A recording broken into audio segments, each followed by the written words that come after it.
सलाउद्दीन ओवैसी जी।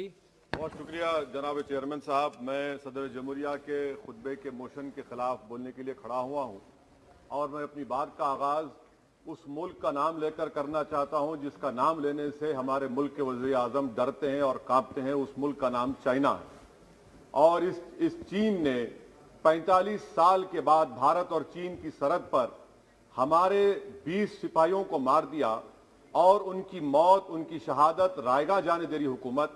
जिस मुकाम पर इनको मारा गया था उस मुकाम पर आज भारत की फौज PP4 PP8 तक हम पेट्रोलिंग नहीं कर सकते।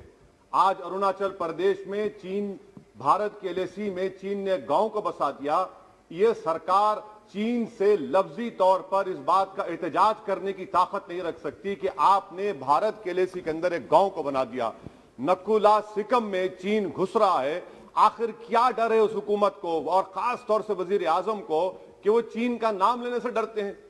भाई, मुल्क की सलामियत का मसला है, मुल्क की जमीन पर चीन कब्जा करते जा रहा है और भारत के वजीर आजम चीन का नाम नहीं लेते। मैं उम्मीद करता हूं कि जब वजीर आजम अपना रिप्लाई देंगे तो वो हिम्मत दिखाएंगे और चीन का नाम लेकर कहेंगे कि चीन यहां पर इन जगहों पर घुसा हुआ है।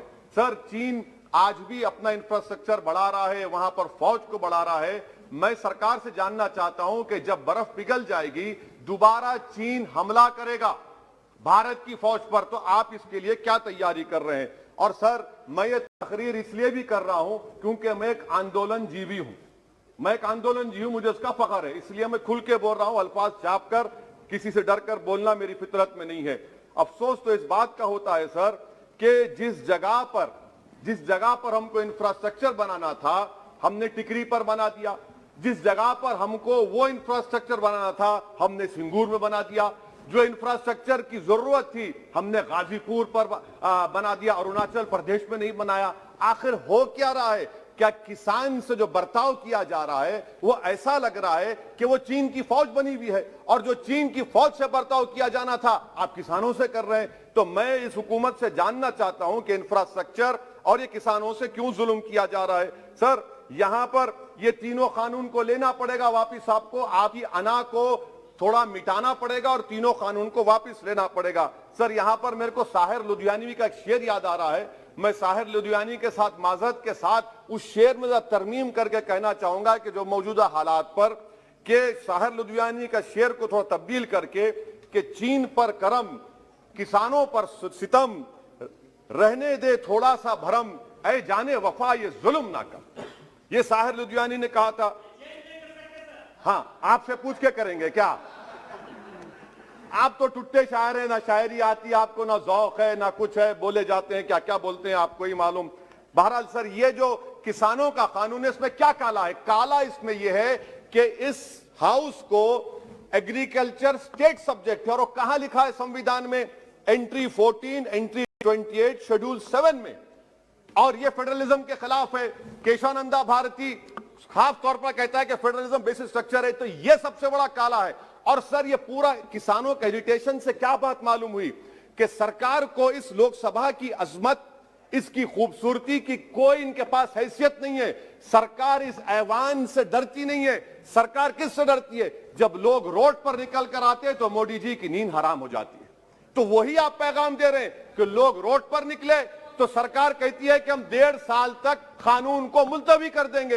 अरे आप कैसा बोलते? क्या इस ऐवान की तौहीन नहीं है कि आप यहां पर कानून अपनी ताकत की बुनियाद पर बनाते हैं और इस लोकसभा की अजमत को निस्तनाबूद कर देते हैं? तो यह बात आपने पैगाम दी कि जब लोग रोड पर निकल कर आते आप डरते हैं। आप बनाओ CAA के रूल्स, इंशाअल्लाह हम दोबारा रोड पे निकलेंगे, पूरे भारत में उसके खिलाफ एहतजाज होगा। सर, तीसरी बात, सबका साथ, सबका विकास, सबका विश्वास, यह भी झूठ है। क्यों झूठ है? बाबरी मस्जिद के डेमोलिशन का केस आता है, जजमेंट आता है और केस में कहा जाता है कि किसी ने नहीं तोड़ा। अगर सरकार उस जजमेंट के खिलाफ अपील क्यों नहीं करती? एक क्रिमिनल एक्ट सुप्रीम कोर्ट ने कहा डेमोलिशन ऑफ बाबरी मस्जिद को, आप हुकूमत में हैं, आप अपील इसलिए नहीं कर रहे क्योंकि आप अपने लोगों को पैगाम देना चाहते हैं। क्या पैगाम देना चाहते हैं? कि बेटा काशी मथुरा में भी तोड़ दो, हम तुम्हारे साथ हैं। अपील नहीं करना चाहते बाबरी मस्जिद डेमोलिशन केस को। क्या आप इंसाफ पसंद नहीं है? क्या आप मजलूम के साथ नहीं खड़े रहना चाहते? क्या आप जालिमों को जेल में नहीं भिजाना चाहते जिन्होंने 6 दिसंबर को बाबरी मस्जिद को शहीद किया? आपकी खामोशी इस बात का इकरार है कि आप तशद्दुद पसंद हैं।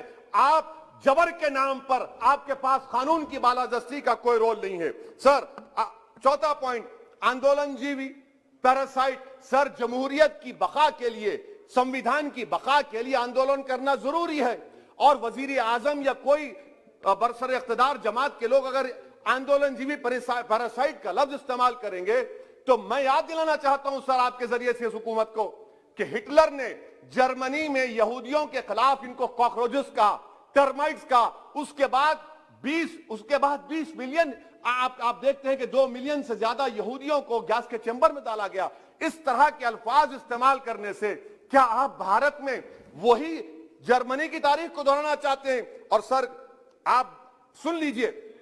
जी सर, थोड़ा बहुत क्या सर बोलते समय में। हाँ सर, जी सर, आप आगे ना सर, आप प्रोटेक्शन है मुझे, अब तो कोई फिक्र की बात नहीं, और खुल के बोल सकते सर। आप आ गए सर, स्पीकर आ गए सर, अब तो क्या है सर, आप हमारे लिए हैं।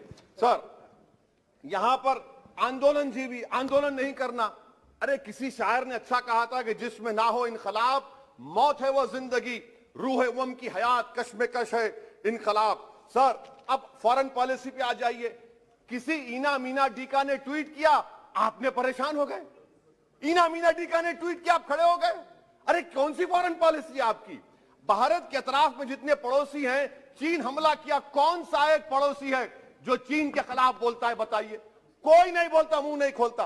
श्रीलंका में आप पोर्ट बना रहे हैं, किसके साथ? जापान के साथ।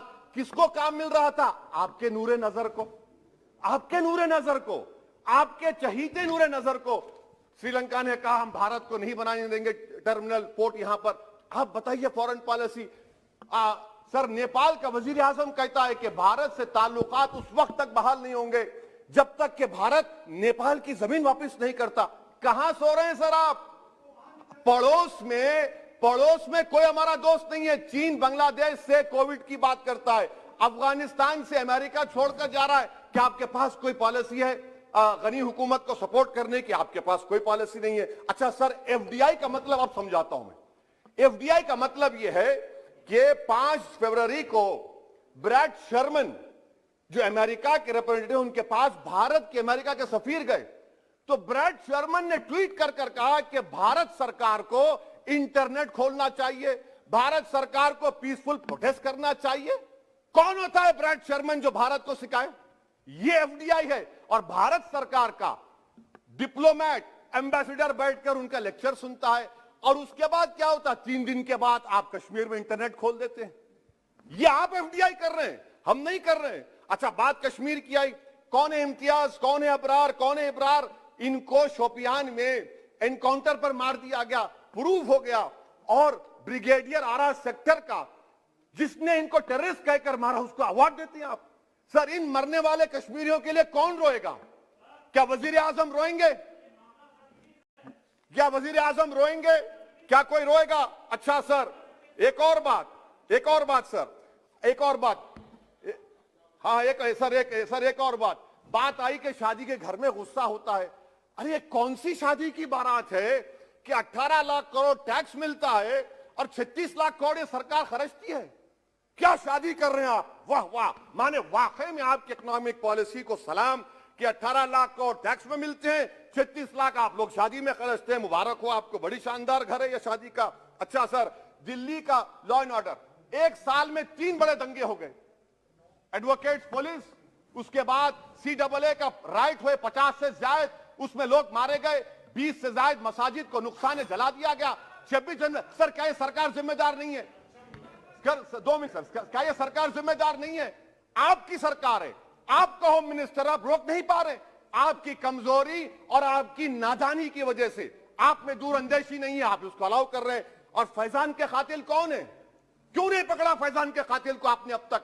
जिन बच्चों को रोड पर मारा जा रहा था, जनगण मन बोला जा रहा था, एक तरफ तब तक नहीं पकड़े आप। अच्छा सर, आखिर में मैं आपको याद दिलाना चाहता हूं कि इसमें एस्पिरेशनल डिस्ट्रिक्ट्स 11 में से 20 बैकवर्ड डिस्ट्रिक्ट्स नीति आयोग के सीमांचल मुस्लिम डोमिनेटेड है सर। सीमांचल में कटिहार, पूर्णिया, अररिया है। सर, पूर्णिया का एयरपोर्ट सिविल टर्मिनल का काम क्यों नहीं होता सर? अब आ जाइए सर माइनॉरिटीज पर। 3 स्कॉलरशिप स्कीम है, मैं पुकार रहा हूं, मुतालबा कर रहा हूं कि डिमांड करो। सरकार ने 2020-21 में 3 स्कॉलरशिप के लिए 2265 करोड़ का ऐलान किया। कितने पैसे आपने दिए? सबका साथ, सबका विकास, सबका विश्वास, 436 करोड़ रुपए। किसको झूठ बना रहे हैं आप?